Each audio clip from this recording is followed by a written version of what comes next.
Hi friends, welcome to AH times. Friends, ఈరోజు మీ అందరికీ ఈ వీడియోలో వచ్చేసి కొన్ని ఇంపార్టెంట్ అప్డేట్స్ గురించి చెప్పడానికే ఈ యొక్క వీడియోనే చేయడం అయితే జరుగుతుందండి. సో ఆ ఇంపార్టెంట్ అప్డేట్స్ ఏంటంటే, ఫస్ట్ ఇంపార్టెంట్ అప్డేట్కి సంబంధించి చూసుకున్నట్లయితే మనకు రేపు ఏపీలో రైస్ కార్డు ఉన్న ప్రతి ఒక్కరికి శుభవార్త అయితే చెప్పడం అయితే జరిగిందండి ప్రభుత్వము. ఆ శుభవార్తకు సంబంధించి అయితే తెలుసుకుందాము. అలాగే సెకండ్ ఇంపార్టెంట్ అప్డేట్కి సంబంధించి చూసుకున్నట్లయితే మనకు ఏపీలో వైఎస్ఆర్ కాపు నేస్తం పథకానికి సంబంధించిన అర్హుల జాబితా అనేది విడుదల చేయడం అయితే జరిగింది. అయితే మీ యొక్క పేరు అనేది అర్హుల జాబితాలో ఉందా లేదా అని చెప్పేసి మీరు చెక్ చేసుకోవాలంటే ఎక్కడికి వెళ్ళి చెక్ చేసుకోవాలి, ఆ డీటెయిల్స్ అనేది ఈ వీడియోలో అయితే తెలుసుకుందాము. సో థర్డ్ ఇంపార్టెంట్ అప్డేట్కి సంబంధించి చూసుకున్నట్లయితే జగనన్న విద్యా దీవెన పథకానికి సంబంధించి కూడా మనకు ఏపీ ప్రభుత్వం కొన్ని ఆప్షన్స్ అనేది విడుదల చేశారు. అలాగే ఫోర్త్ వన్ చూసుకున్నట్లయితే కనుక వైఎస్ఆర్ చేయుత పథకానికి సంబంధించి కూడా ఏపీ ప్రభుత్వం ఆప్షన్స్ అనేది విడుదల చేయడం అయితే జరిగిందండి. ఆ ఆప్షన్స్ ఏంటి, సో ఈ ఆప్షన్కి సంబంధించి మనం ఎక్కడికి వెళ్ళి సెర్చ్ చేసుకోవాలి, పూర్తి డీటెయిల్స్ అనేది తెలుసుకుందాము. అలాగే నెక్స్ట్ వచ్చేసి మనకు ఏపీలో వచ్చేసి చెత్త పన్ను అయితే ఏపీ ప్రభుత్వం అయితే విధించారండి. ఈ చెత్త పన్నును మనకు రేపైతే అమల్లోకి అయితే తీసుకురానున్నారు. సో దానికి సంబంధించి మనం ఎంత కట్టాలి చెత్తకు సంబంధించి ఆ డీటెయిల్స్ కూడా ఈ వీడియోలో అయితే తెలుసుకుందాం ఫ్రెండ్స్. సో వీడియోని స్కిప్ చేయకుండా లాస్ట్ వరకు చూడండి ఫ్రెండ్స్, అప్పుడే మీకు క్లియర్గా అర్థమవుతుందండి. అలాగే ఒక చిన్న రిక్వెస్ట్ ఫ్రెండ్స్, ఈ వీడియో కనుక నచ్చినట్లయితే తప్పనిసరిగా లైక్ చేసుకోండి ఫ్రెండ్స్. నేను మీ నుంచి ఆశించేది ఒక లైక్ మాత్రమేనండి. వీడియో చూస్తున్న ప్రతి ఒక్కరు లైక్ చేసి మన ఛానల్ సపోర్ట్ చేయండి. అలాగే ఇంతవరకు ఎవరైనా మన ఛానల్ సబ్స్క్రైబ్ చేసుకోకుండా వీడియోలు చూస్తున్నట్లయితే కనుక వెంటనే సబ్స్క్రైబ్ చేసుకొని పక్కనే ఉన్నటువంటి గంట సింబల్ పైన ప్రెస్ చేయండి. ప్రెస్ చేస్తే ఆల్ అనే ఆప్షన్ అయితే వస్తుందండి. సో ఆల్ అనే ఆప్షన్ పైన నొక్కి యాక్టివేట్ చేసుకోండి ఫ్రెండ్స్. సో ఈ విధంగా మీరు చేసినట్లయితే గవర్నమెంట్కి సంబంధించిన ప్రతి చిన్న ఇన్ఫర్మేషన్ నేను అప్లోడ్ చేసిన వెంటనే మీరు నోటిఫికేషన్ ద్వారా మీ యొక్క మొబైల్ అయితే తెలుసుకుంటూ ఉండొచ్చండి.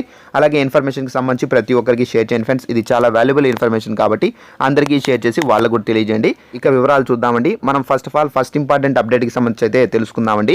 ఏపీలో రైస్ కార్డు ఉన్న ప్రతి ఒక్కరికి శుభవార్త అయితే చెప్పారు ప్రభుత్వం అనేసి చెప్పాను కదా. అయితే ఆ శుభవార్త ఏంటి, దానికి సంబంధించి మనకు నోటిఫికేషన్ అయితే రావడం అయితే జరిగింది. ఒకసారి ఆ నోటిఫికేషన్ చూసుకొని డీటెయిల్స్ అనేది తెలుసుకుందాం ఫ్రెండ్స్. సో ఫ్రెండ్స్, ఇదండి నోటిఫికేషను. ఉచిత బియ్యం పంపిణీతో 2100 కోట్ల రూపాయలు భారము. సాటెక్స్ట్ బియ్యం సరిపడలేనందున ఎస్వీసీఐ నుంచి కొనుగోలు. పీఎంజీకేవై పథకం కింద ప్రతి నెల 15 నుండి ఉచిత బియ్యం పంపిణీ. రేషన్ షాపుల ద్వారా నవంబర్ నెల వరకు అందజేత. ఇప్పుడున్న డోర్ డెలివరీ విధానం యథావిధిగా కొనసాగింపు. సో ఫ్రెండ్స్, మనకు కేంద్ర ప్రభుత్వం వచ్చేసి ప్రధాన్ మంత్రి గరీబ్ కళ్యాణ్ అన్న యోజన పథకానికి సంబంధించి పేదవాళ్ళు ఎవరైతే ఉన్నారో అంటే రైస్ కార్డు ఉన్న ప్రతి ఒక్కరికి 5 కిలోల రేషన్ అనేది ఉచితంగా అయితే ఇవ్వబోతున్నారండి. ఈ రేషన్ పంపిణీ అనేది రేపటి నుండి అయితే స్టార్ట్ కాబోతుంది. అయితే ఈ 5 కిలోల ఉచిత రేషన్ అనేది మీకు రేషన్ వెహికల్ అయితే పంపిణీ అయితే చేయరండి. మీరు తప్పనిసరిగా ఏంటంటే రేషన్ షాపుల దగ్గరికి వెళ్ళి ఈ రేషన్ అనేది మీరు కలెక్ట్ చేసుకోవాల్సి అయితే ఉంటుందండి. ఓన్లీ మనకు రేషన్ అయితే ఇస్తారు. సో మీకు ఏదైనా కందిపప్పు అలాగే శనగలు ఇవి ఏదైనా ఎక్స్ట్రా కావాలంటే కనుక తప్పనిసరిగా మీరైతే అమౌంట్ అనేది చెల్లిస్తేనే మీకైతే ఇవ్వడం అయితే జరుగుతుందండి. అయితే చాలా మందికి ఒక డౌట్ అయితే వచ్చి ఉండొచ్చండి, రేషన్ వెహికల్స్ మనకు డోర్ డెలివరీ అయితే చేస్తారు కదా, మనం ఎందుకు రేషన్ షాపుల దగ్గరికి వెళ్ళాలని చెప్పేసి ఒక డౌట్ అయితే ఉండొచ్చు. అయితే మనకి ఏంటంటే ఇది రాష్ట్ర ప్రభుత్వం అయితే మనకు పంపిణీ అయితే చేయడం లేదు కాబట్టి, సో రాష్ట్ర ప్రభుత్వం పంపిణీ చేస్తేనే మనకు ఈ రేషన్ వెహికల్స్ మన ఇళ్ళ దగ్గరికి వచ్చి రేషన్ అనేది అందించడం అయితే జరుగుతుంది. ఇది కేంద్ర ప్రభుత్వం ఇచ్చే ఉచిత రేషన్ కాబట్టి తప్పనిసరిగా ఏంటంటే రేషన్ షాపుల దగ్గరికి వెళ్ళి మీరు రేషన్ అనేది తీసుకోవాల్సి అయితే ఉంటుందండి. సో ఇది ప్రతి ఒక్కరికి అంటే రేషన్ కార్డు కలిగిన ప్రతి ఒక్కరికి ఇది ఒక శుభవార్తగా అయితే అనుకోవచ్చండి. సో తప్పనిసరిగా రేపటి నుండి ఈ రేషన్ అనేది ప్రారంభం అవుతుంది కాబట్టి, సో రేపు మార్నింగ్ నుండి మీరైతే రేషన్ షాపుల దగ్గరికి వెళ్ళి ఈ రేషన్ అనేది కలెక్ట్ చేసుకోండి ఫ్రెండ్స్. రైస్ కార్డులో ఉన్న ప్రతి ఒక్క సభ్యునికి 5 కిలోల రేషన్ అనేది ఇవ్వడం అయితే జరుగుతుందండి. ఇదండి మనకు ఉన్నటువంటి ఫస్ట్ ఇంపార్టెంట్ అప్డేట్.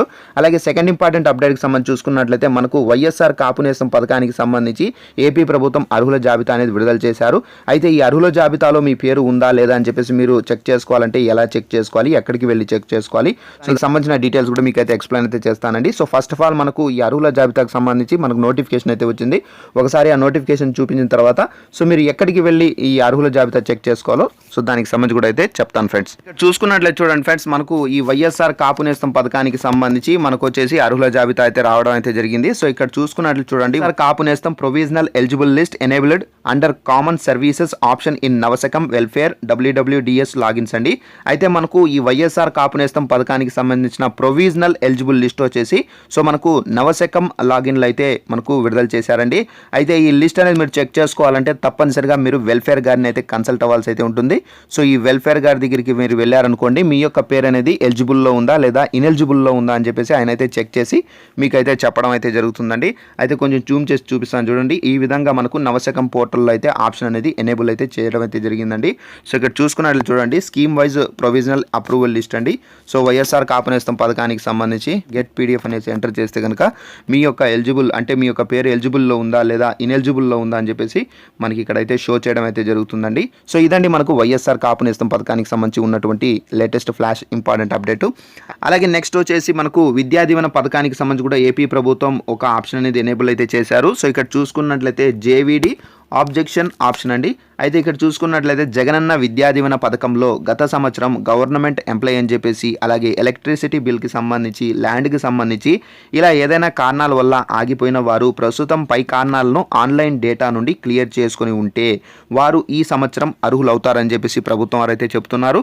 అలాగే ఎగ్జాంపుల్ కూడా మనకి ఇచ్చారండి. గత సంవత్సరం కుటుంబంలో ప్రభుత్వ ఉద్యోగి ఉంటే కనుక వారు ఈ సంవత్సరం ఆ కుటుంబం నుండి విడిపోతే ఆ ఫ్యామిలీలో విద్యార్థి జేవిడి అంటే జగనన్న విద్యా దీవెనకి ఎలిజిబుల్ అవుతారని చెప్పేసి ప్రభుత్వం వారైతే చెబుతున్నారండి. ఆబ్జెక్షన్ రైస్ చేసే క్రమంలో house hold mapping rice card డేటాను పరిగణలోకి అయితే తీసుకోవాలని చెప్పేసి అయితే అంటున్నారు. సో ఇలాంటి వాళ్ళు ఎవరైనా ఉంటే కనుక తప్పనిసరిగా వీళ్ళకు మరొక అవకాశాన్ని అయితే ఏపీ ప్రభుత్వం అయితే ఇవ్వడం అయితే జరిగింది. సో ఇలాంటి వాళ్ళు ఎవరైనా ఉన్నట్లయితే కనుక తప్పనిసరిగా వెల్ఫేర్ గారిని అయితే మీరు కలిసి దీనికి సంబంధించిన డీటెయిల్స్ అనేది తెలుసుకోండి ఫ్రెండ్స్. ఇది మనకు జగనన్న విద్యా దీవెన పథకానికి సంబంధించి ఎనేబుల్ చేసినటువంటి ఆప్షన్ అండి. అలాగే నెక్స్ట్ వన్ వచ్చేసి మనకు వైఎస్ఆర్ చేయుత పథకానికి సంబంధించి కూడా ఒక ఆప్షన్ అనేది ఏపీ ప్రభుత్వం ఎనేబుల్ అయితే చేశారండి. ఆ ఆప్షన్ ఏంటో దానికి సంబంధించి కూడా అయితే తెలుసుకుందాం ఫ్రెండ్స్. సో ఇక్కడ చూసుకున్నట్లయితే చూడండి, మనకు వైఎస్ఆర్ చేయుత పథకానికి సంబంధించి వైఎస్ఆర్ చేయుత అబౌట్ సెర్చ్ క్యాండిడేట్స్ అప్డేట్ అండి. వైఎస్ఆర్ చేయుతకు సంబంధించి సెర్చ్ క్యాండిడేట్లో ఆధార్ నెంబర్లో మాత్రం సెర్చ్ చేయడానికి అవకాశం అయితే ఉంది. అదేవిధంగా లబ్ధిదారులకు సంబంధించిన డీటెయిల్స్ కూడా పొందుపరచడం అయితే జరిగింది. With validation provided in welfares అలాగే నవశకం లాగిన్ అండి. అయితే మనకు ఈ ఆప్షన్ వచ్చేసి నవశకం లాగిన్లు అయితే ఇవ్వడం అయితే జరిగింది. అయితే మీరు దీనికి సంబంధించి మీరు ఎలాంటి ప్రాబ్లం ఫేస్ చేస్తున్నా కానీ ఈ ఆధార్కి సంబంధించి తప్పనిసరిగా మీరు వచ్చేసి వెల్ఫేర్ గారిని మీరు కన్సల్ట్ అవ్వాల్సి అయితే ఉంటుందండి. ఈ వెల్ఫేర్ గారిని కన్సల్ట్ అయితే కనుక మీకు సంబంధించిన ఆధార్ ప్రాబ్లం అనేది ఆయన అయితే క్లియర్ చేస్తారండి. సో ఇదండి, ఈ విధంగా మనకు ఆప్షన్ అనేది మనకు ఎనేబుల్ అయితే చేయడం అయితే జరిగింది. సో ఇక్కడ చూశారు కదా, మనకు మీ యొక్క పేరు దగ్గర ఈ విధంగా వచ్చేసి మనకు 4 వీలరు అని చెప్పేసి ఎలక్ట్రిసిటీ బిల్స్ సంబంధించి డ్రై ల్యాండ్ ఈ విధంగా ప్రాబ్లమ్స్ ఉన్న వాళ్ళు కూడా మీరు వెల్ఫేర్ గారిని అయితే మీరు కన్సల్ట్ అవ్వాల్సి అయితే ఉంటుందండి.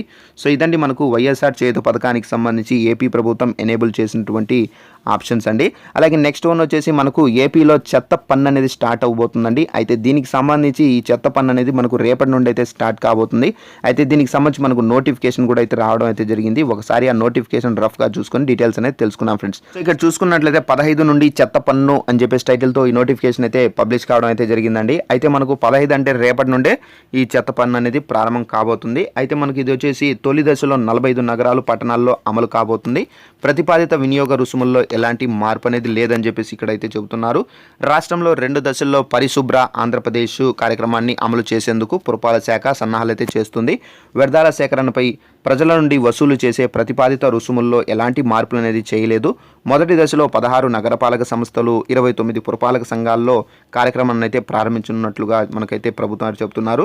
రెండో దశలో మిగతా పురపాలక సంఘాల్లో అమలు చేయనున్నారు. ఈ నెల 15న కార్యక్రమాన్ని ప్రారంభించాలని చెప్పేసి అధికారులు అయితే భావిస్తున్నారని చెప్పేసి ఇక్కడైతే ఇవ్వడం అయితే జరిగింది.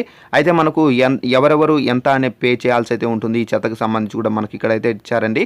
సో ఇక్కడ చూసుకున్నట్లయితే నివాసాలు నివాసేతర నుండి విజయవాడ నగరపాలక సంఘాల్లో నెలకు వసూలు చేసే ప్రతిపాదిత వినియోగ రుసుముల వివరాలు అయితే ఇవి ఆల్రెడీ ఇది మనకు పే చేస్తున్నారు విజయవాడలో.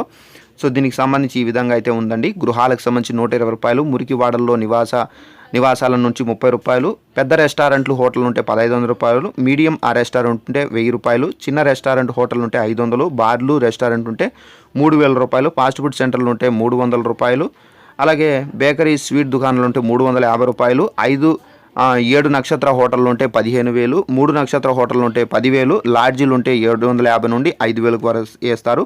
అన్ని రకాల హోల్సేల్ దుకాణాలు ఉంటే 200, రీటైల్ దుకాణాలు 150. సో ఈ విధంగా మనకు ఎక్కడెక్కడ ఎంతెంత పన్ను అనేది విధించబోతున్నారో పూర్తి డీటెయిల్స్ అనేది మనకి ఇక్కడైతే ఇవ్వడం అయితే జరిగిందండి. అయితే ఈ చెత్త పన్ను వచ్చేసి మనకు రేపటి నుండి అయితే ప్రారంభించబోతున్నారు. తొలి దశలో వచ్చేసి 45 నగరాలు పట్టణాల్లో అమలు చేయబోతున్నారు. నెక్స్ట్ మనకు రెండో దశకు సంబంధించి ఏంటంటే పురపాలక సంఘాల్లో ఈ చెత్త పన్ను అనేది అమలు చేయబోతున్నారు. చేస్తున్నారండి ప్రభుత్వం వారు. సో ఫ్రెండ్స్ ఇదండి మనకు ఉన్నటువంటి చెత్త పన్నుకు సంబంధించి ఉన్నటువంటి అప్డేట్స్. ఈ వీడియో కనుక నచ్చినట్లయితే తప్పనిసరిగా లైక్ చేసుకోండి ఫ్రెండ్స్. అలాగే మన ఛానల్ సబ్స్క్రైబ్ చేసుకోకపోతే వెంటనే సబ్స్క్రైబ్ చేసుకుని ఫాలో అవుతానండి. గవర్నమెంట్కి సంబంధించి ఎలాంటి ఇన్ఫర్మేషన్ వచ్చినా కంపల్సరీ మీ వరకు అయితే తెలియజేస్తాను. Thanks for watching this video. All the best.